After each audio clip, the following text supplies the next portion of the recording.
Welcome back to this already the final segment of today's Price of Business. I am your host, Kevin Price, talking to you about you and your business. Got Chris Kidd here in the studio. Wow, Chris, I got to tell you, I had high expectations when we began doing, our series on sports, entertainment, and business, but it's been pretty phenomenal of not only who you've been able to find, but who are now chasing you to do interviews. It's pretty cool. Yeah, it's been pretty exciting. Yeah. Tell us a little bit about, first of all, let's do a recap. We've had now several former professional football players on the program. Got several more in the pipeline coming down the line. Who are some of the ones that we've talked to here on the program?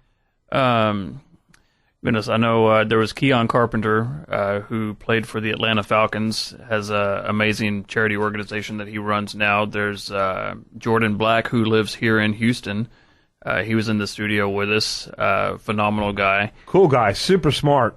Yeah, I mean, I was really impressed with him. I mean, one of the it was great talking with him during and after the show.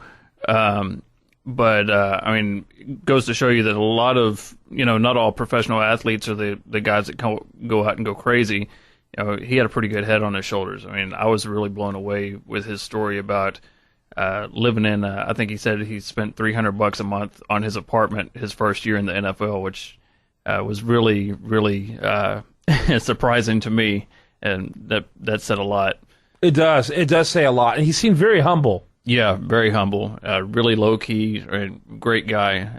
And then there was Howard Cross, who played for the New York Giants, had a Super Bowl ring and everything, and he was a sharp guy as well. And we got a lot of good advice for some of the upcoming athletes that are being drafted or that just got drafted, and some of those others who are going to try to make the team during training camps and stuff.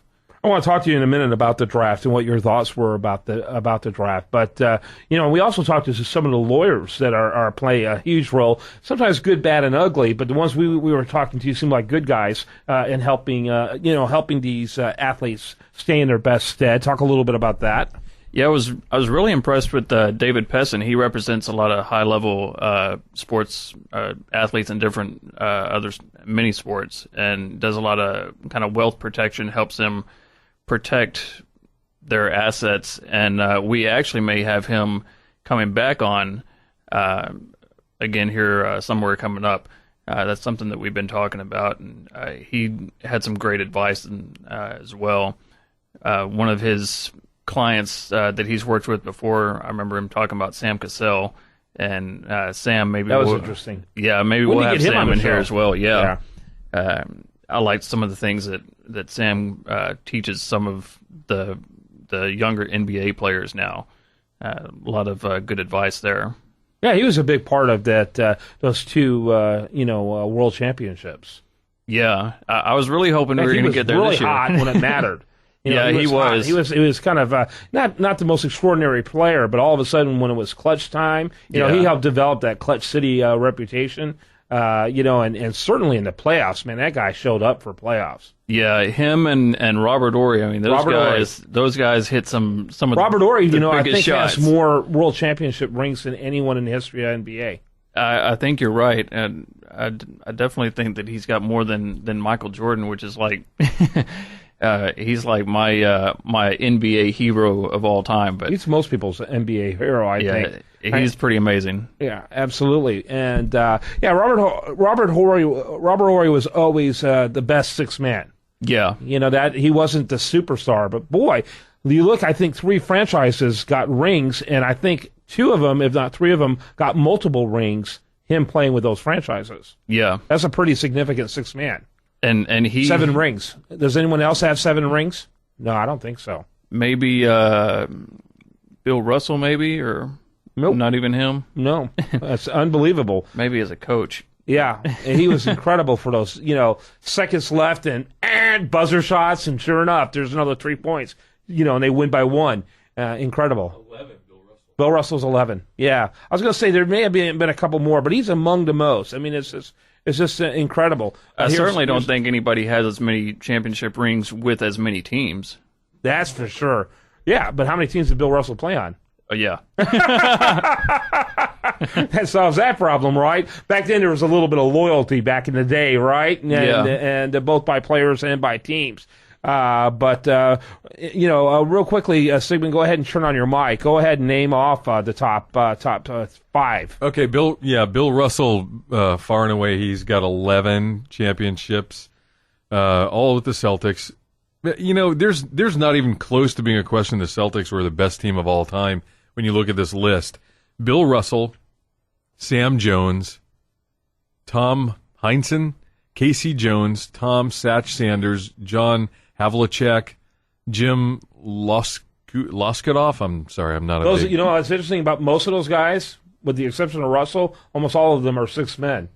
Yeah. They're not the top 5 Frank guys. Ramsey. All the guys that were on the bench. Frank Ramsey and then Robert Horry. Robert Horry has 7, but the other guys have 7 or greater. 7, 8, a bunch have 8, 10, and 11. Bill Russell with 11 is just... 7's unbelievable, though. But, think about it. He beats out Kareem Abdul-Jabbar and Michael Jordan.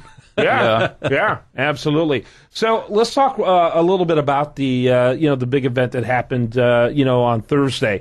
Round one. They got this is now a multi-day event, and they've made a lot of fanfare about it. But let's focus on the shocking news. I thought of Johnny Football being was he number 1 for the second round?